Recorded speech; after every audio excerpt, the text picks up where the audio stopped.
Before we can start, we need to download and to install the software we are going to use.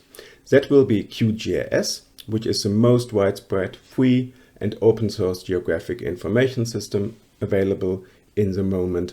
And you can do everything you can do with very, very expensive commercial packages like ArcGIS, but completely for free. So you don't need to think about costs or licenses. To do so, please go to qgis.org, and here you will find the download now button, and if you push it, you will see the different installers for the different operating systems. Another big benefit over ArcGIS, which is just available for Windows machines. So if you want to have some macOS installer, please download it here, and the Windows one is on top. Or if you even use a Linux machine, you also can find the installer for the different distributions. But as most of you will have a Windows machine, and I also work with a Windows machine and have no other machine available, the whole class will be taught on a Windows computer.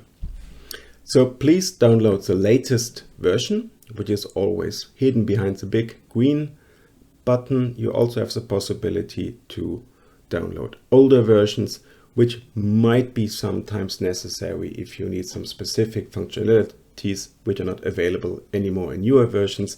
But for most of you, always using the latest version will be a good idea, and it makes sense to look every few weeks if there is a new version available, and it will be like 3 or 4 times a year.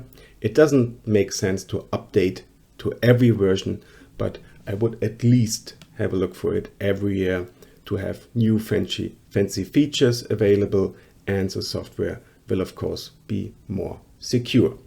So after downloading the software, you need to install it on your machine wherever you install your software.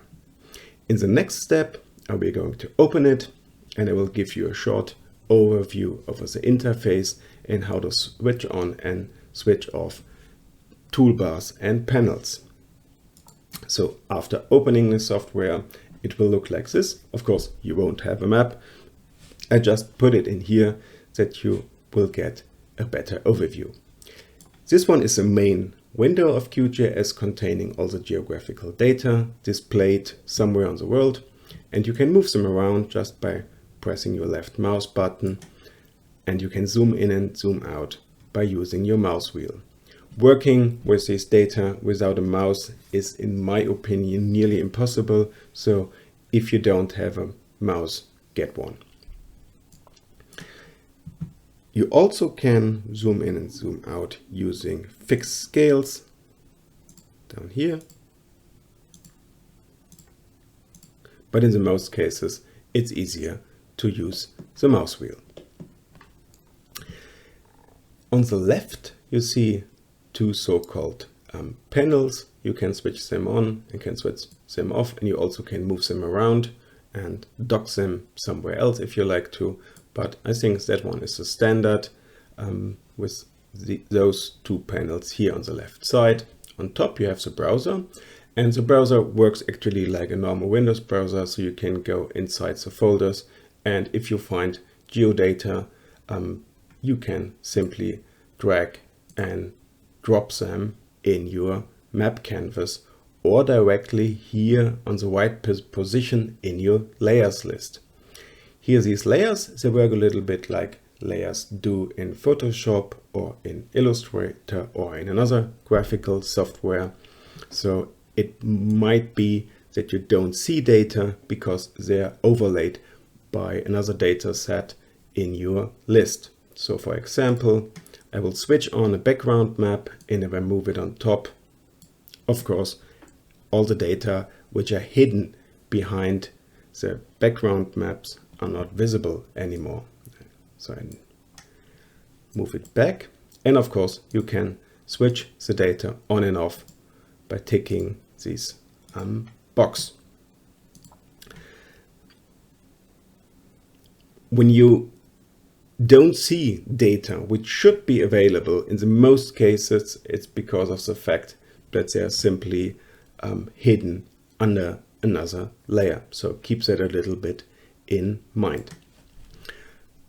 If you need more tools or panels, you just right click here in the gray bars, and here are the panels and here are the toolbars, and you see I have a lot of toolbars activated with a lot of different functionalities. And of course, if you want to have a cleaner or sleeker interface, you can simply switch them off. One very important panel I recommend you to switch on directly is the layer styling panel, which is responsible for the styling of the different layers in our layer list. If you're working on a small screen on a notebook, you can of course switch on and off the panels and just as you like to have a bigger map canvas. But of course, it's like with the mouse, if you don't have a second or a big screen, it really makes sense to get one if you want to work with maps. In the next step, we are going to install some first plugins, because most functionalities of QGIS are not directly installed with the basic installation. You have to install more software components by plugins, and we will do that in the next video.